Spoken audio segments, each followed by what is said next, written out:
The night I found the yellow paper, I was 3 hours into the graveyard shift at Crossroads Gas and Food, watching a highway that called itself 491 by the map and 666 in the mouths of older truckers.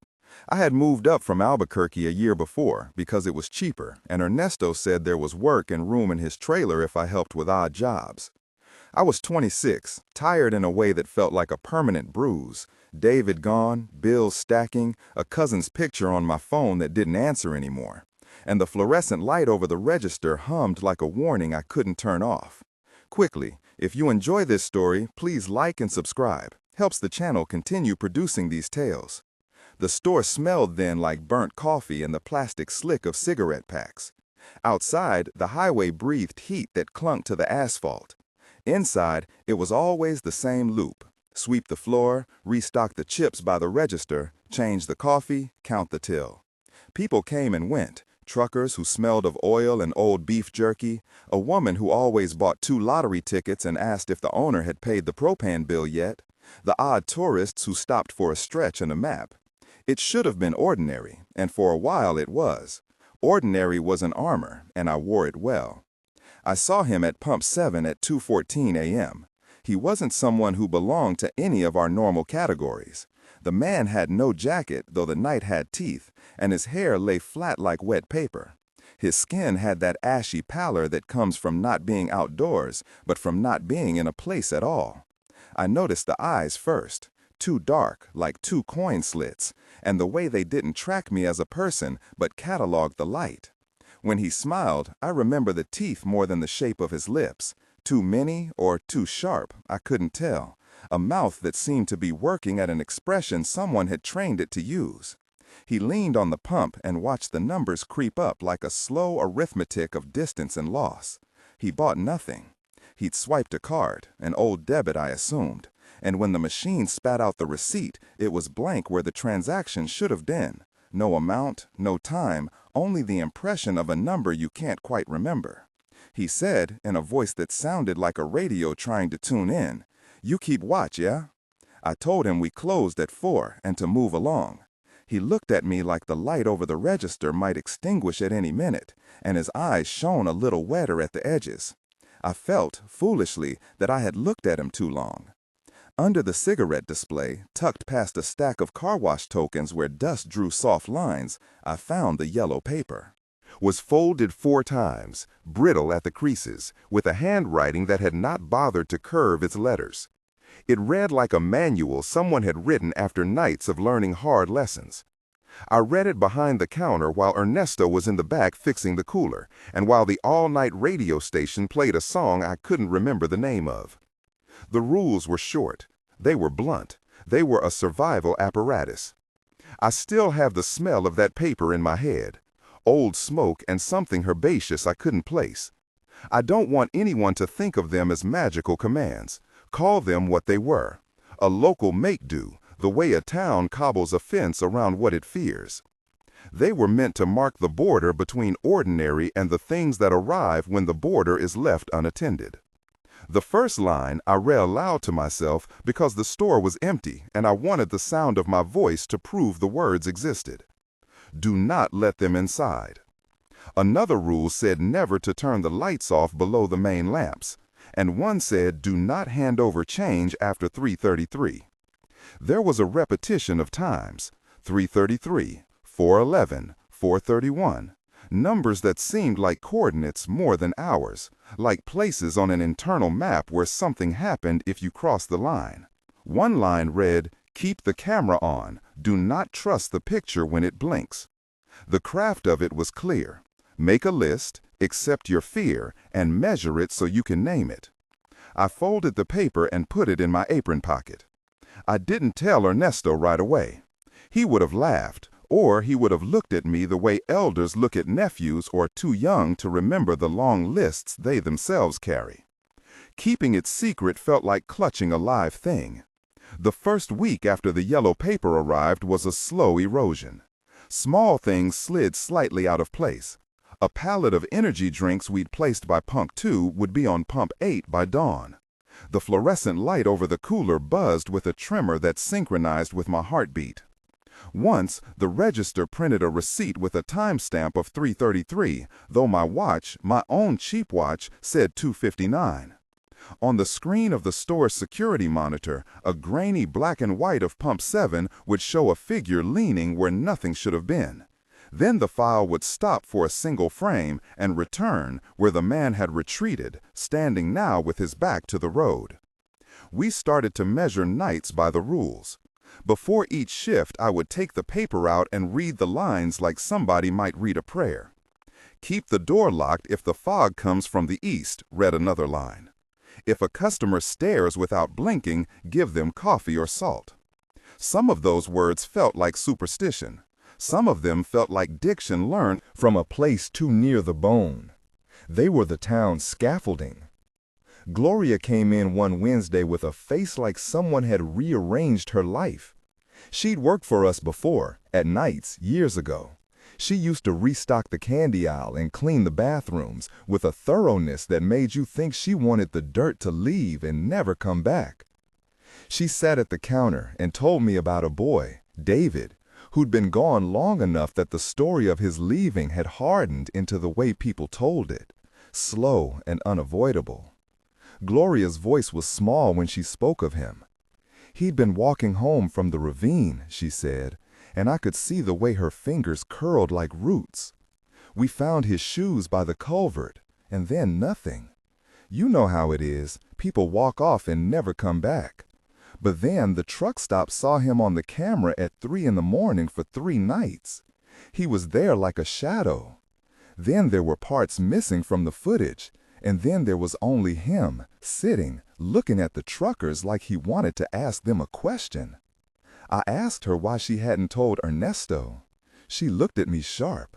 Because Ernesto would say the same as he always says, bury it, mark it, and keep the road honest. She lowered her voice. But we've all seen things. We don't tell children everything. Uncle Ernesto had been my constant in that first year. He had broad hands that smelled of oil and chili, and his face carried a geography of decades. Narrowed eyes, laugh lines, new gray. He had rules he didn't write down, rules he said by example. Fix the sagging porch light, sweep at dusk, lay corn where the foxes dig. He believed in boundaries. He believed in tending things people sometimes forgot to feed, memories included. When I showed him the yellow paper, he folded it and studied the handwriting like it was an old map. He didn't flinch. Looks like someone else learned, he said. He told me a story then, half an echo, half a warning, about a ravine just off the highway where men had been buried without ceremony decades ago. Things that, in his telling, had been left in hurried graves as towns grew and roads shifted. He named a name I hadn't heard before, Matawi. He said it softly, like a title. Thomas B.I., he said, he knows how the old speech goes. He will not give you strange words. He will not send you home with tricks. He will tell you when something needs to be seen and when it must be let rest. Thomas B.I. was a name I'd heard in the county, a healer. Some called him a Matawi, an intermediary, a man who worked the thin place between what our eyes saw and what our ears told us had been heard in the dark. I wasn't sure what to believe about Thomas. I wasn't sure what to believe about anything anymore. But when the pump started to reverse at 3 in the morning, gas numbers sliding back a few cents at a time until the counters rolled to 0 and the attendant's glare could have frozen a man, Ernesto and I called him. The first time the pump reversed, the man at pump 7 had been gone. The numbers on the pump whirred like an old cassette being rewound. The slotted coin box popped open and coins tumbled out like a small rain. The trucker outside cursed and slammed his door.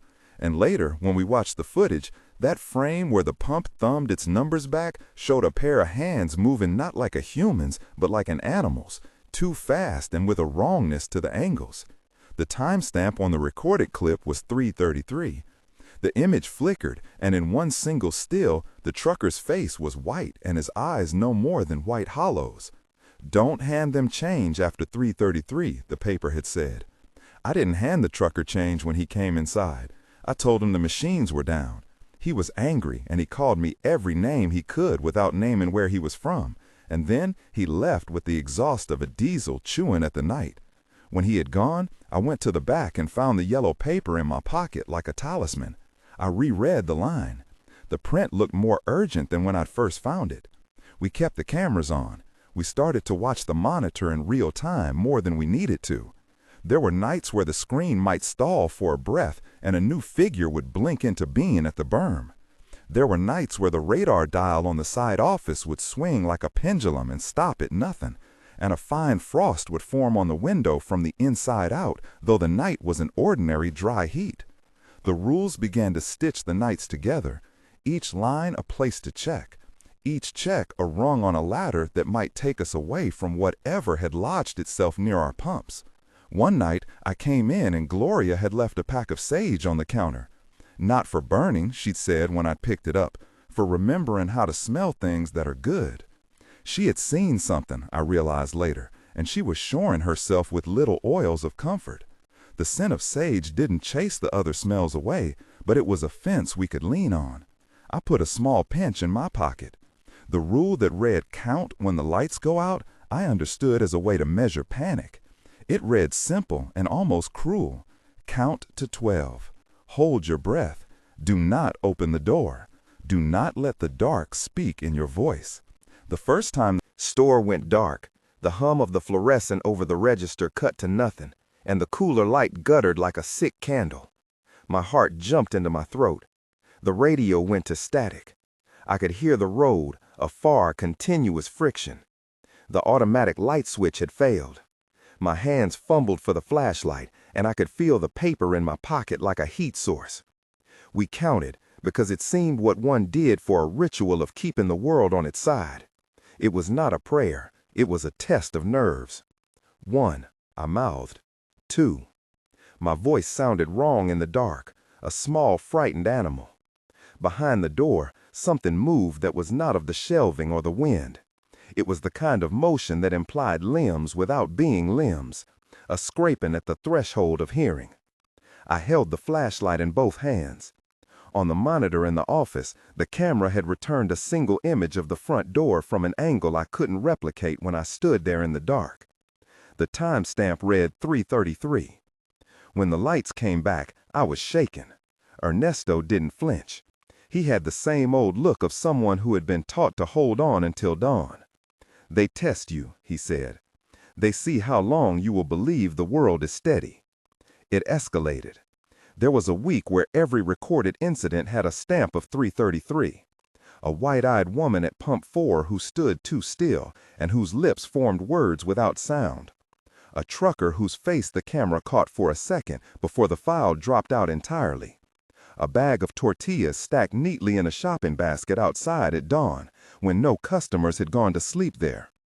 Sometimes it was only a smell, warm, cloying, like the inside of a mouth and the back of a pantry both at once.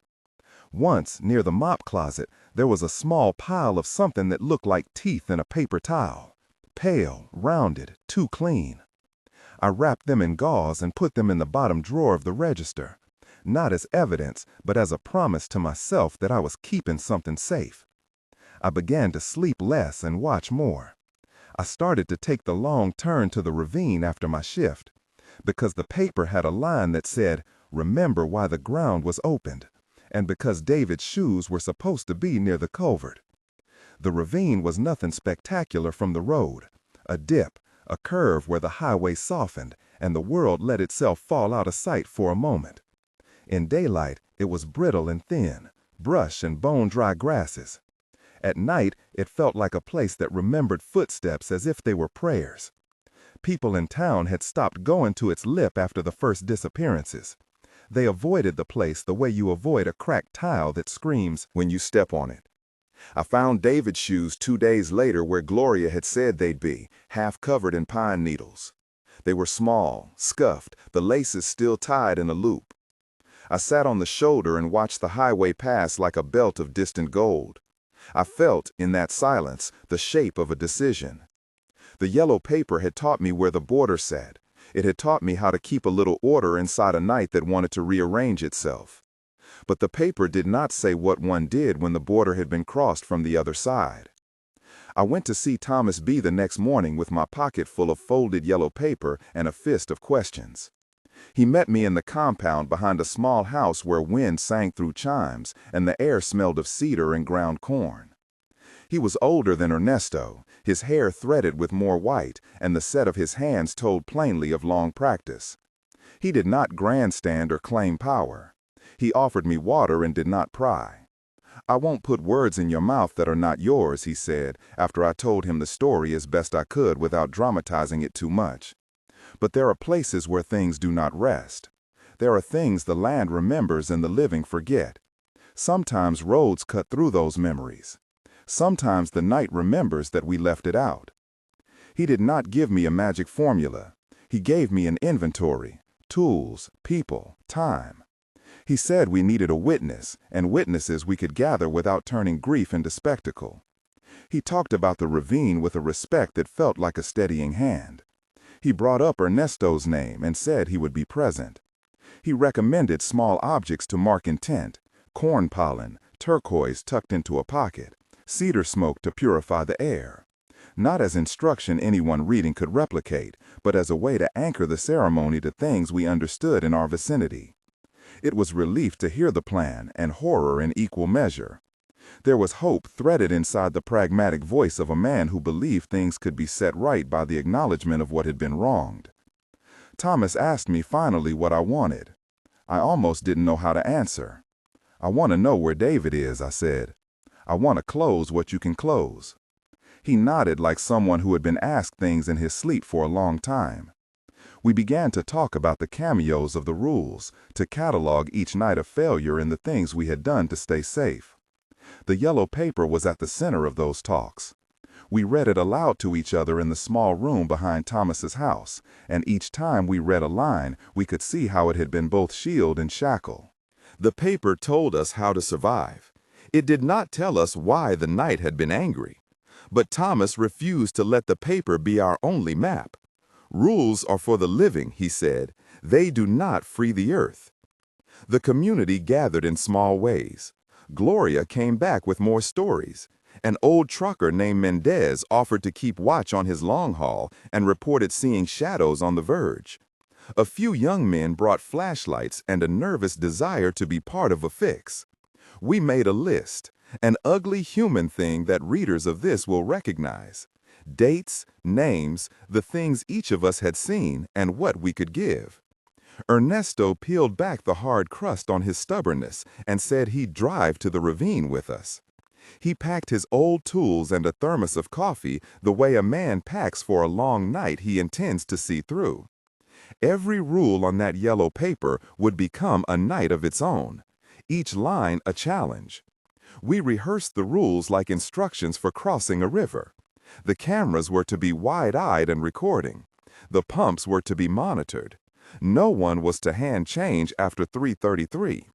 And we said nothing about teeth in public. We were careful, as a group, not to make the ritual into a show. What Thomas wanted was witness, acknowledgement, and a proper marking of the site where memory had been disturbed. On the night we decided to go to the ravine for good, the air felt like the inside of a lung ready to exhale. The highway had fewer cars. The store had an ordinary flicker of light. I folded the yellow paper and placed it inside my shirt, over my heart, as if that might protect it from being read by whatever had been drawn to it. We drove in Ernesto's old pickup with a stack of flashlights, corn, a small stone marker we had purchased from a man who carved names into rocks for the county, and the sense that we were doing something both foolish and right. The ravine at night wasn't silent in the polite sense. It had the whisper of insects and a kind of distant running water that sounded like an old radio left on low. We walked to where the culvert had been and found the spot cleaned, as if someone had been expecting company. No footprints but our own. Thomas set down the corn and the cedar and began to hum things that I could not follow. Old words made newer by the breath behind them. I stayed to the edge, holding my flashlight like a knife. The first thing we saw was not an apparition. It was a shape in the air like a wet shadow, and it moved with the crooked patience of a thing that had been learning to inhabit a human posture. The hair on my arm stood up the way it does when you know a dog has left the room, but you can still smell its tail. The air grew cold enough that my breath fogged. The radio in Ernesto's truck stuttered and went to a single low note that sounded like an answer. We formed a circle because Thomas asked for it. We were a ragged, strange congregation, truckers and shop clerks and an uncle who had done service trades his whole life. We held our corners of the rope. We faced the ravine. Thomas's voice was steady. He sang nothing anyone outside the circle would have recognized. He used no words I could place, but he did not speak of power. He spoke of names and of being seen. The night stretched thin as an animal torn at the cage. Figures appeared at the lip of the ravine then, thin and ripply, too many of them to be remembered by one night's grief. I remember the smell most vividly, not of rot, but of closeness, like a throat cleared in the dark. They did not move forward as people do. They unmade the space between us with a patience that could not be bargained with. The lights on our flashlights blew out one by one. We counted. The yellow paper in my shirt felt like a small heart beating. I don't have the language to render what happened next without either overreaching or underreporting. There were moments when the shapes pressed against the world and our fingers felt the pressure of something that had always wanted to drag its stories back up. There were times when I thought of David and his shoes and the way his mother folded his shirts.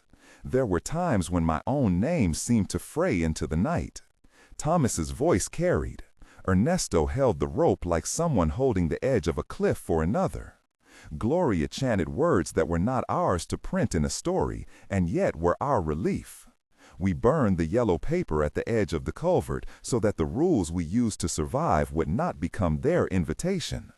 The smoke smelled of cedar and of the paper's ink. The figures recoiled as if stung by the sight of the burning. The white eyes blinked and turned away. I remember thinking, peculiarly, that one of the shapes had leaned toward me as if to offer something small and human, a coin, a tooth, a memory. Then it withdrew. When the smoke cleared, we were clutching one another like people at sea. The ravine had, at least for that moment, learned to keep its distance. After, things in the town shifted. The pumps stopped rolling backward. The monitor stalled less. The timestamps no longer gathered around 3:33 like vultures.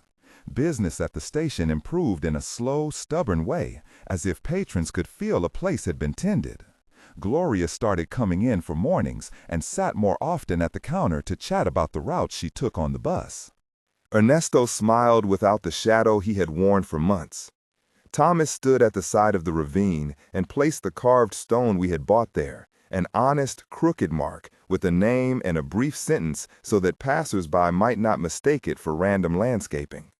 I kept the small thing after that, wrapped in gauze and tucked into the box under the cooler where we kept change. It was a thing that looked like a tooth, though I will not say whose. I kept it as a reminder, not for proof, not for spectacle, for the way it anchored my nights when the highway sounded too loud and my worries started to arrange themselves into old patterns.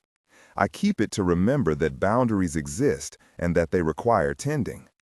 The yellow paper was burned, and yet its structure survived in us in the form of habits. We checked the monitors, we kept the lights steady, we resisted the temptation to hand out change after points that had once been dangerous. The rules became a memory lesson rather than an incantation.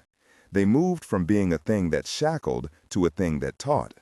Sometime after, on a morning when the sun did something neat with the dust above the pumps, I stood at pump 7 and watched a woman with a small child get back into a car. The child waved at me. The highway seemed lighter then, like a belt of ribbon untightened. Ernesto leaned on the pickup, sipping coffee. Thomas walked by with a walking stick and didn't say much. Gloria left a bag of muffins on the counter with a note that said, simply, "For the morning." I thought about David that day and about the way absence lived in me. Healing had not erased the hole. It had softened the edges. The station felt like a wound that had been cleaned and sewn. The scar would always be there, but the pain had become manageable. I placed my hand where the yellow paper had been burned and felt a warmth that had nothing to do with flame, more the warmth of a town choosing to remember with care. There were nights I still woke and thought I heard someone at Pump 7, breathing too close to the glass. There were times the monitor would stutter and give me a frame that suggested nothing but then tugged on a memory like a string. But mostly, the small practical things returned. The smell of burnt coffee, the hum of fluorescence, the old clink of coins. I learned how to live with the memory of what we had faced without letting it decide the terms of my days. I kept the tooth and a small paper towel in my drawer for a long time. I would take it out sometimes and hold it between thumb and finger like an offering to the past and the future at once. It wasn't a fetish, it was a promise. Promise that we would be the ones to tend the border, to name the times and the dangers, and to teach the next person who filled the graveyard shift how to read a list and how to keep watch. But the highway keeps its own counsel. On an afternoon 2 months after the ceremony, a clip appeared on the store camera of a figure at Pump 7. The timestamp flickered and gave no number I could read. The image was brief, a flutter of static, and a silhouette that might have been a trucker or might have been a trick of light. I watched it back a dozen times, and each viewing felt like testing an old wound. I kept the folded yellow paper for months longer than I should have. I had no right to it anymore.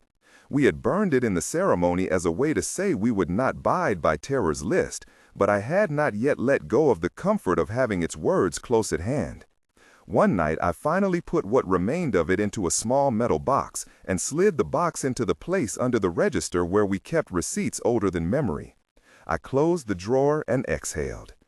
There is a peculiar humility you gain when you have to stand in the dark and name a thing you do not understand. The town taught me that. Thomas taught me that.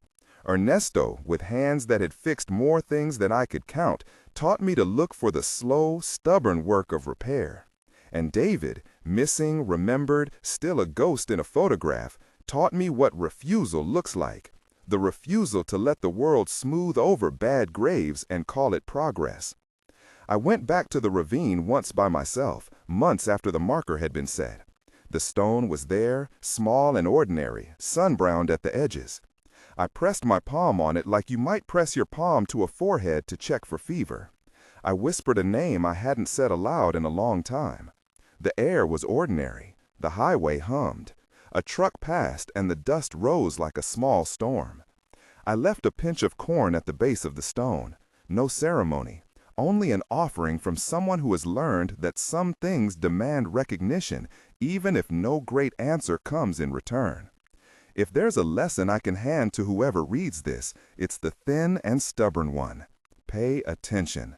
Mark the places you suspect carry memory. Do not swallow old injustices as if time alone will bury them, because roads cut clean and hide what was left when people were in a hurry. And when you find rules written by hands that have survived, read them carefully.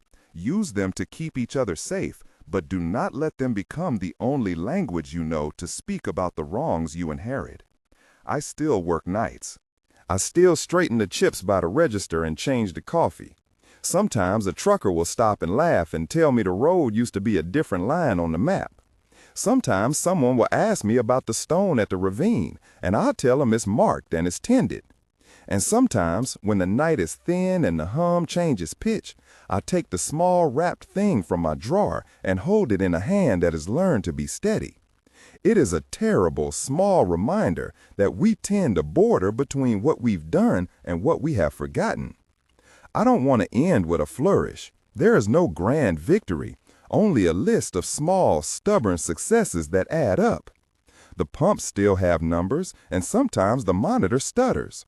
The world remembers its own stories and sometimes tells them in nights where we are awake enough to listen.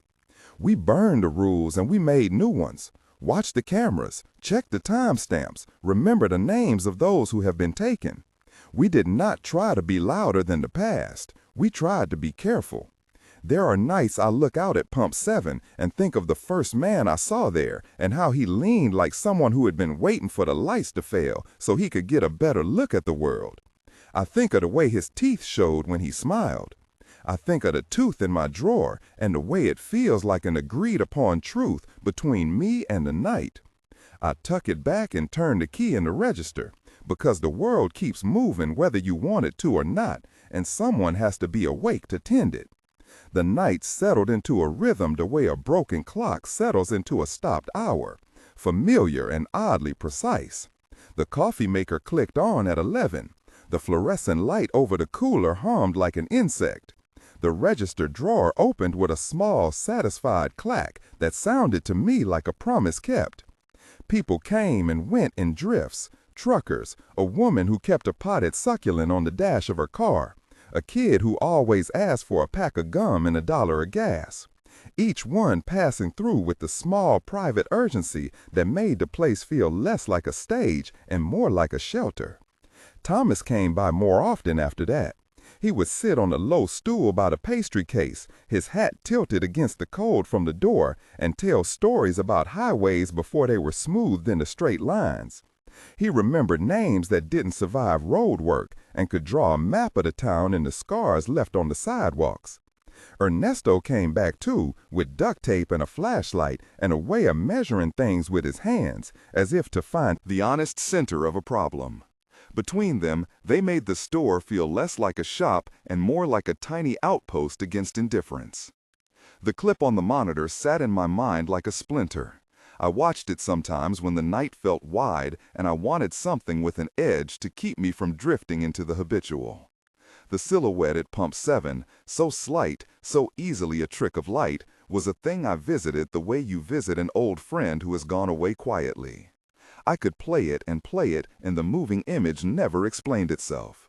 But then, one rain-soaked night when the road was a ribbon of black glass and a diesel engine sounded like an animal rubbing its flank, Ernesto came in early, eyes awake with a purpose he rarely wore. "Let me see that file again," he said without preface. He crouched by the monitor and squinted until the glow of the screen lived on his face. He had a way of looking at ordinary things with the kind of attention people use on their hands when they're trying to remember what they were supposed to do next. He ran the clip, slow at first, then frame by frame. The image stuttered. The timestamp, always the betrayer of certainty, flickered, refusing to give a full number. Ernesto nudged the controls on the old recorder and muttered to himself. He knew machines the way other men knew highways, by the way they wore when you asked them for something they were not made to give. "Hold," he said, and he rewound and then pressed play and then slowed to feed again. There was the lean figure by the pump. The head turned. The light caught something at the mouth. Ernesto's face did not change, but I could see the answer arriving in him like rain. "There," he said softly. "Look at his teeth." I hadn't been thinking about teeth.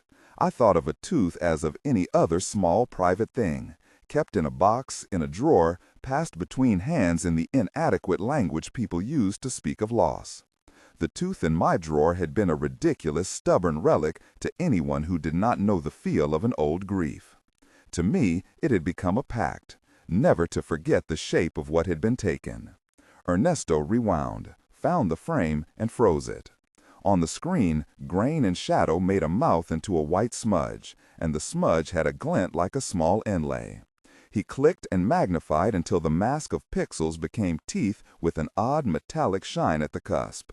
"Filling," he announced, as if this were the only word he had been waiting to spend.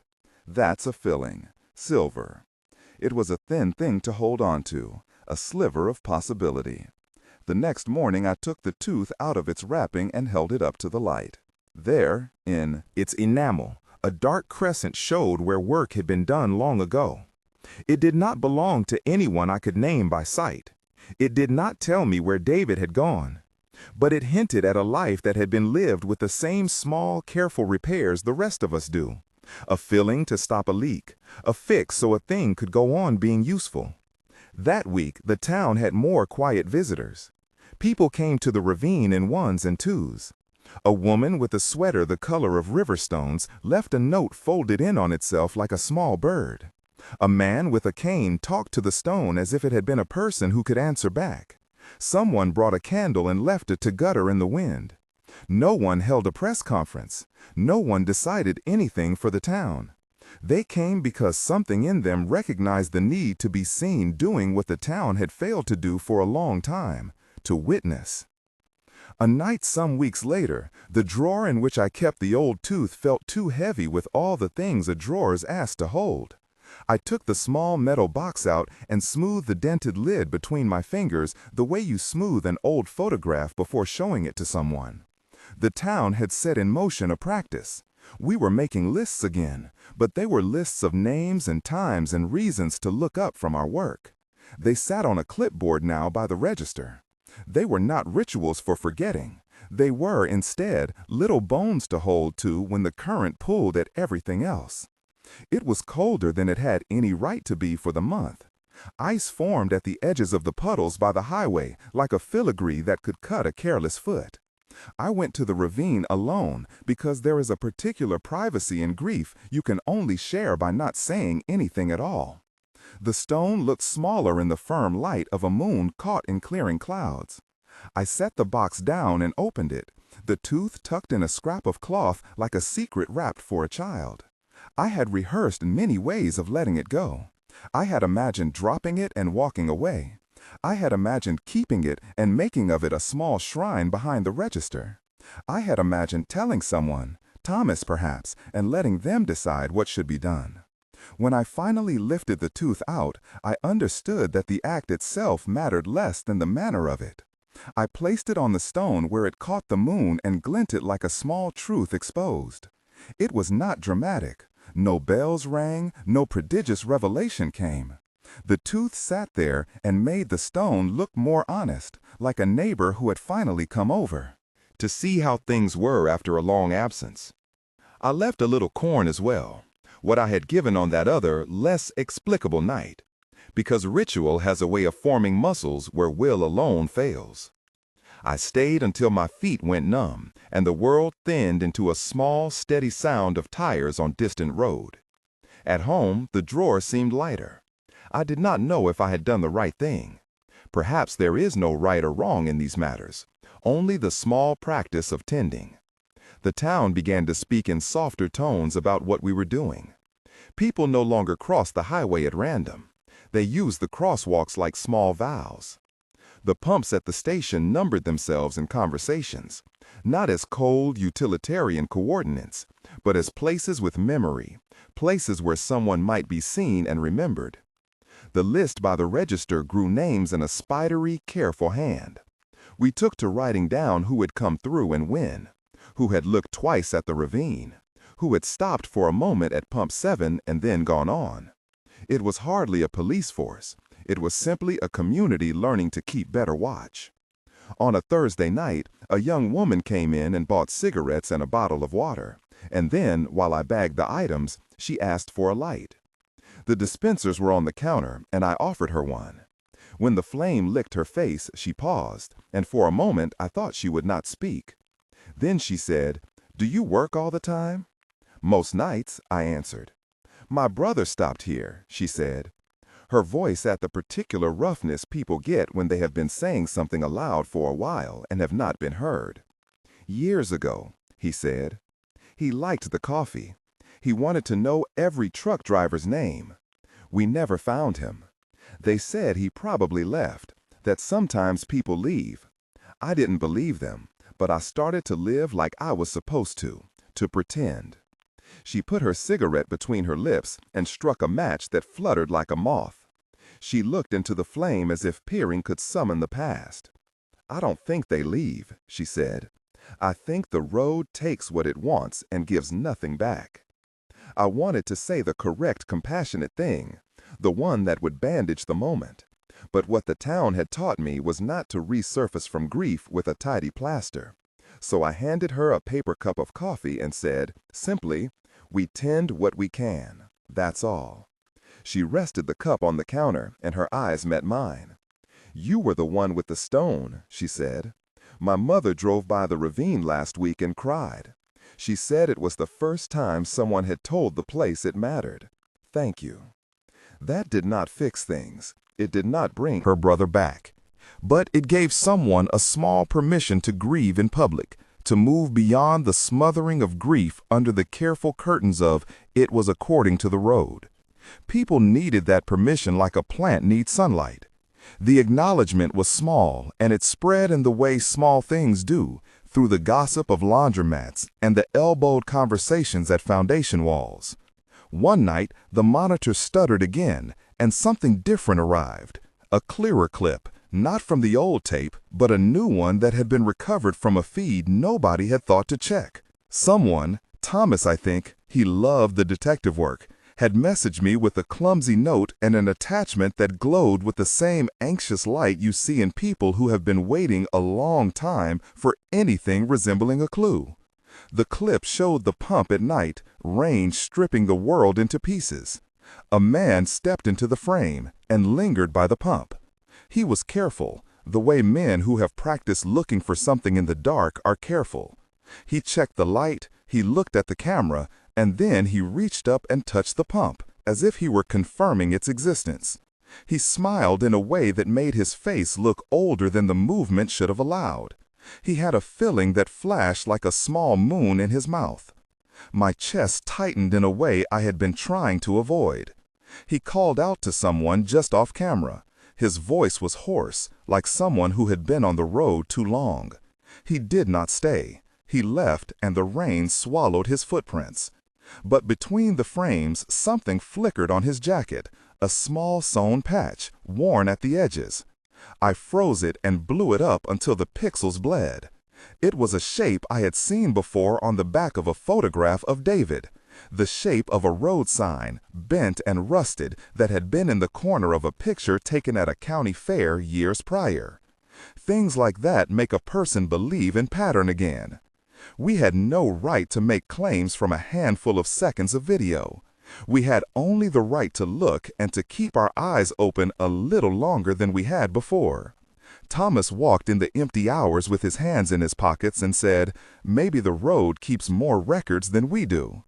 Ernesto knotted the strap on a flashlight as if the action tethered him to some sort of practical truth. There were whispers then, not loud or insistent, nothing like the conspiratorial hum you see in newscasts, but the way a town whispers when it is deciding whether to be brave. People began to park at the station and wait for a few minutes longer than necessary.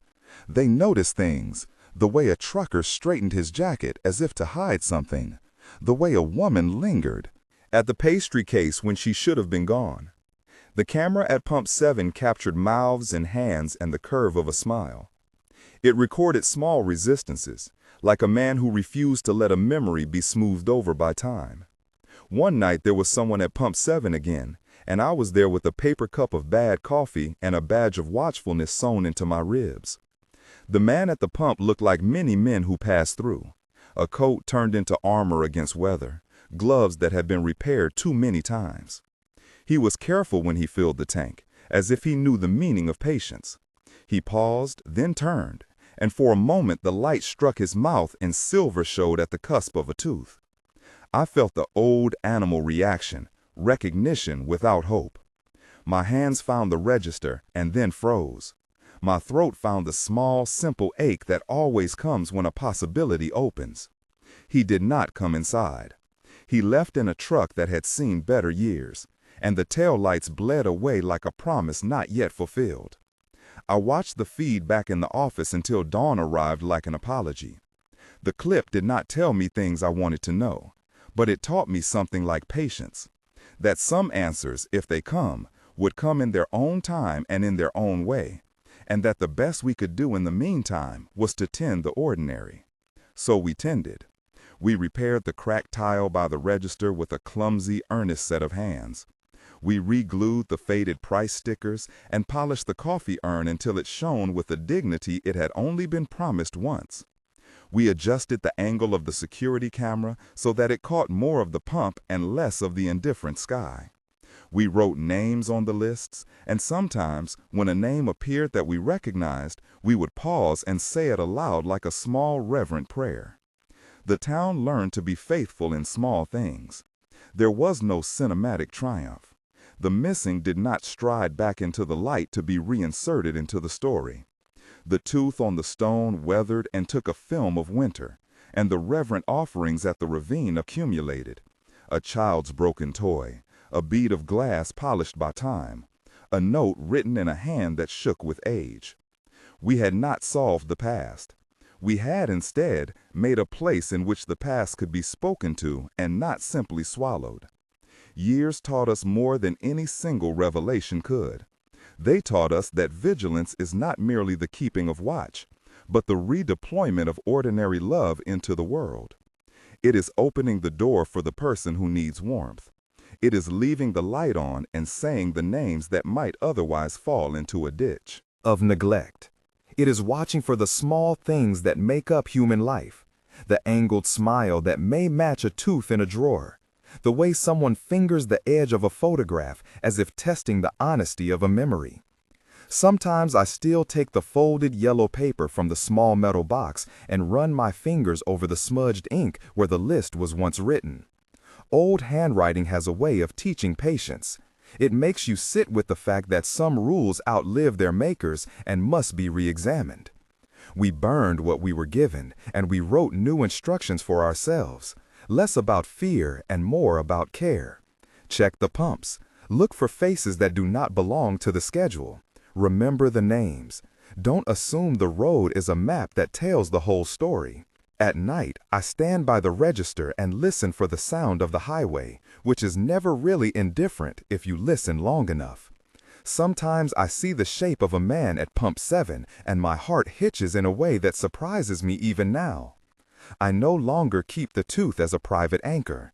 It rests at the ravine, weathering like any honest relic should. The world still keeps moving, indifferent and stubborn in equal measure. But the town had learned how to be awake, and that wakefulness is, in its own modest, undramatic fashion, a kind of triumph. I put on the pot of coffee and count the cups like a litany.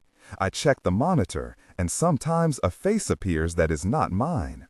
I nod and file away the sight as I have come to file away grief, with gentleness and the hope that looking is a work in itself.